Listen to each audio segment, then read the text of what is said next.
Hello, welcome, Cabbage here. Interesting times for the world of Magic the Gathering. This video here will be a kind of a quick reaction to Wizards of the Coast kind of taking control of their Commander format. I'll play some random arena footage in the background, and then at the end of the video, maybe I'll take a look at like some cards from my Subira list, which I shared in a previous video, and then talk about like what tier those cards might fall into. And then also, of course, talk about maybe potential ways that the tiers could be organized in the near future. But yeah, up to now, the Commander formats have been managed by the fans and the community, but Wizards of the Coast just announced that they are taking official control of the format.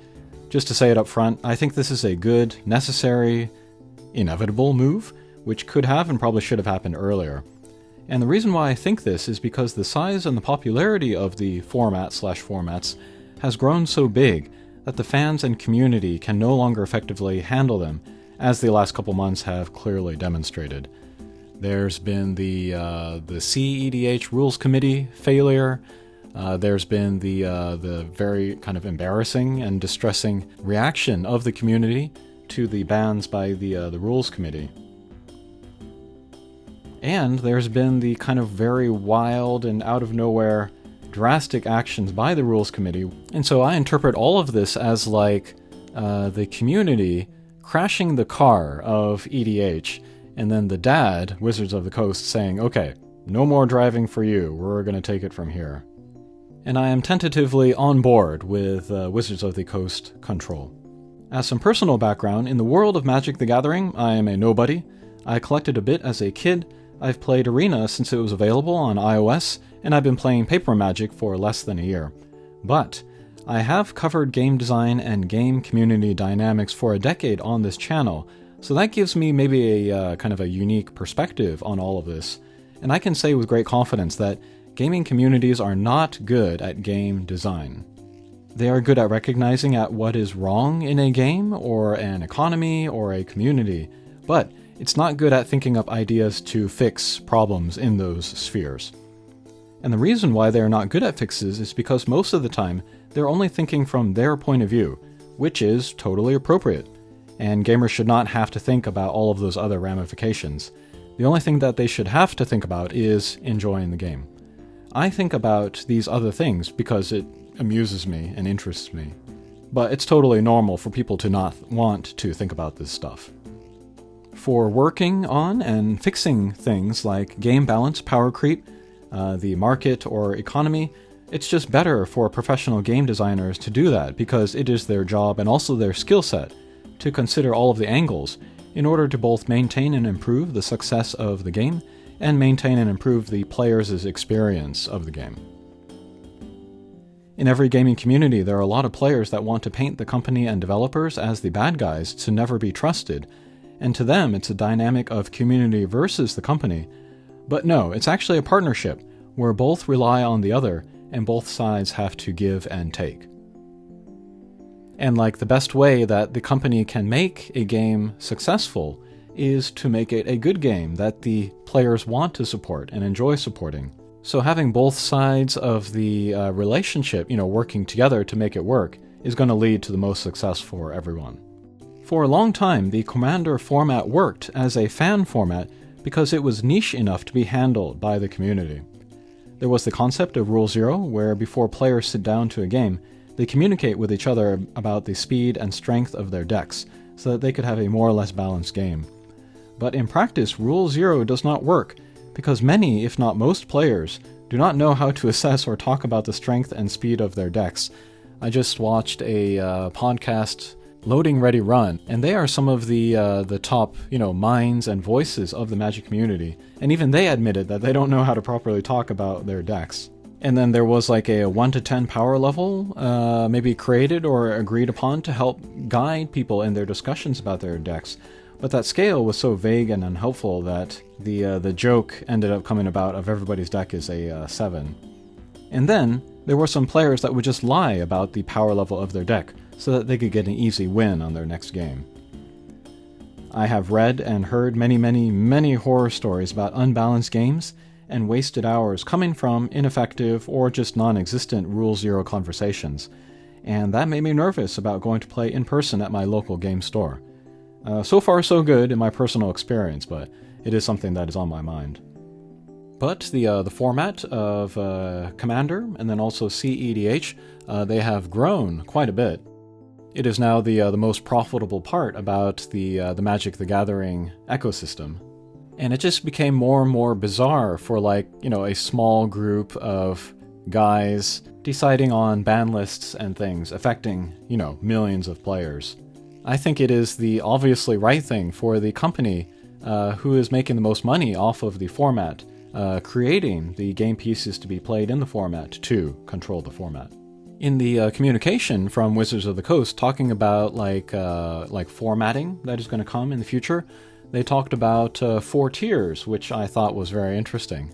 They talked about, it's a tier 1 to 4, and then tier 4 will be the highest with the least amount of banned cards. And so that could be the tier level that will sort of replace or supersede the CEDH, where people just use whatever is not banned in order to get a win as quickly or as effectively as possible. And then tier 3 will have more cards that are banned. And then the way that I interpret what they wrote on there, it will be cards that are too powerful or create unfun play patterns that will be banned at that tier 3, but that will be allowed in tier 4. And then, skipping down to tier 1, that will be the most kind of basic cards, which will be closer to like a pre-constructed deck level. And because of these tiers 1 to 4, I kind of see Wizards of the Coast maybe taking back the bans on Jeweled Lotus, Mana Crypt, Dockside Extortionist, and Nadu. They may save those cards for the tier 4, just for the top, where probably, 90% of players are not going to play in anyway, so they'll be effectively banned. But for the people at the top that do want to use those, maybe they will become available again.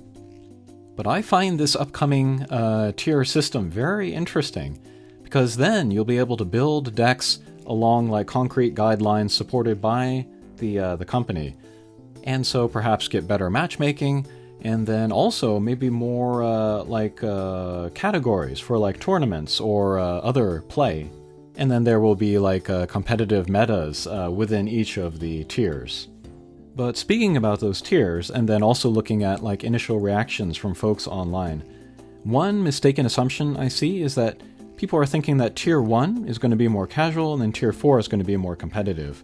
But casual versus competitive is more about your mindset regardless of what cards are available to you. Casual and competitive decks can and will exist in every tier, 1, 2, 3, and 4. I think the more right idea that I see around is that there will now be effectively 4 tiers of CEDH in addition to 4 tiers of casual. And then I see some people worrying about like competitive tier 1 decks unfairly stomping on casual tier 1 decks. This harkens back to people lying about the power level of their deck in order to get an easy win. But I'm hoping that the ban list for, the different tiers is going to be effective enough that they will render the possibility of that happening low. And I'm sure we're going to see adjustment, as we go forward in the months and years, moving cards up and down the tiers so that they can, make for more consistent game experiences. Another, I don't know if you call it a mistake, but something that I see is comparing the upcoming tiers to existing formats, like tiers 1, 2, 3, 4 are similar to Standard, Modern, Legacy, and Vintage, but there's not really a good correlation there. The 60-card formats are based on time of release, while the upcoming EDH tiers are based on power and/or play patterns. So, within the different 60-card formats, there are going to be, more broken cards and, more sort of everyman cards. So I don't think it's a good comparison in that sense. There is the idea of the ban list that grows, as you go down the tiers or down the timeline. That is similar, but maybe that's the only thing. Also, it'd be interesting to see if there's like a different list for commanders and then for cards in the 99. Like some cards are much more powerful as a commander rather than as a card in the 99. Maybe they'll be on different tiers, I don't know. Also, I see Some people saying that they're going to only restrict or ban some cards to serve as signposts for other cards that will not be acceptable at certain tiers. But I think we're way beyond that. We've already, gone through the thing where Rule 0 is not really working, signpost bans are not really working. I think we're going to see like much more concrete ban lists, concrete and extensive ban lists for every tier. And one other thing that I see that I think people have the wrong take on is people complaining that their weak deck is going to be pushed up a tier or two because they include one strong card. To which I say, how about replacing that card? Slot in a card that is not as effective or as fast, but has a similar effect. And that shouldn't be hard. There's, redundancy for almost every card out there.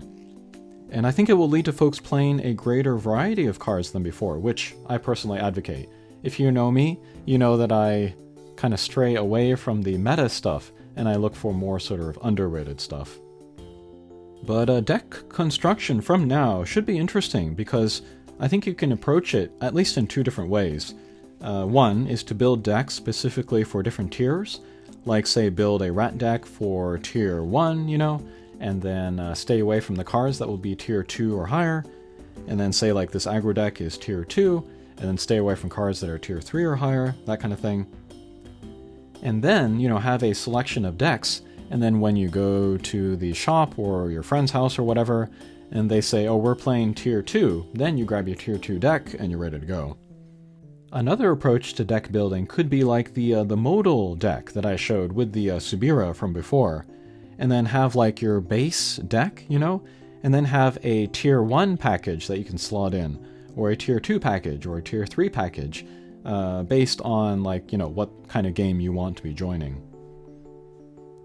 I think the difficulty there is going to be if you want to play the same deck with different tiers in the same play session. But yeah, those are my real quick initial thoughts. I'm sure I'm going to talk about this more as there are more developments, as they release more details about what these tiers are actually going to look like. But yeah, finally, I thought I would talk about, certain cards from my Subira deck, and then think about like what tier they may fall under. But first is my commander, Subira. I think she's almost certainly going to be a tier 1 card, or like the weakest card. So she's not even going to be put on any ban lists. But she's not very strong. She's not part of any combo as far as I know.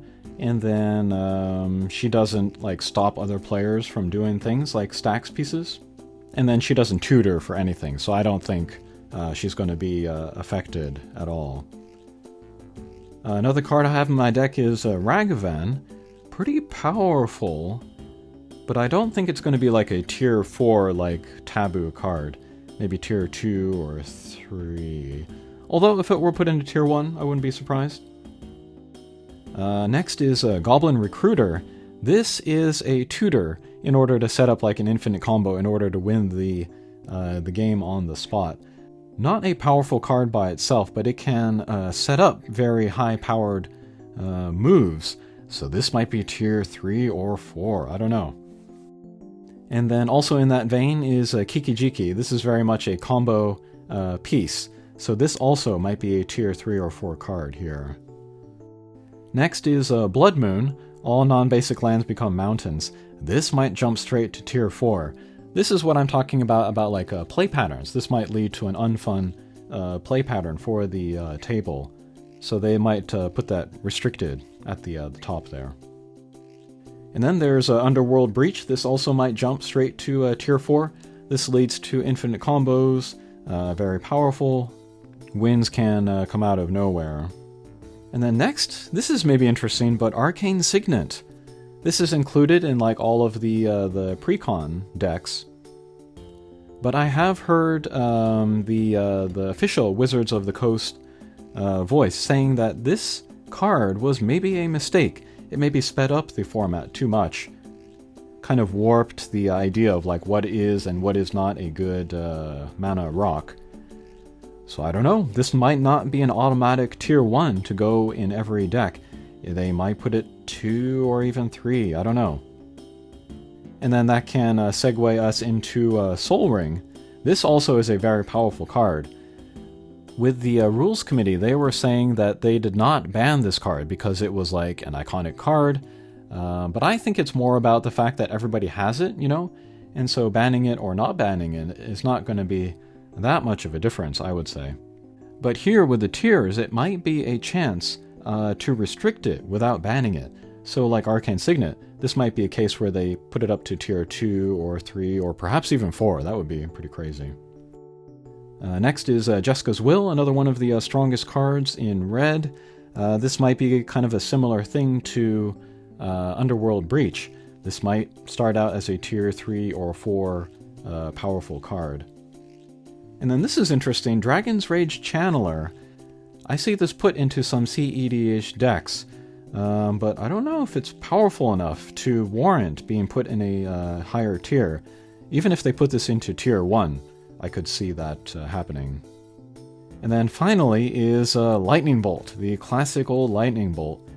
I forget if they mentioned this in the notes, but this also might not be an auto-include in tier 1, because being able to do 3 damage for 1 mana, that is kind of format warping by itself, so this may actually start out as a tier 2 card, I don't know. But yeah, that'll do it for the analysis of the cards in my Subira deck.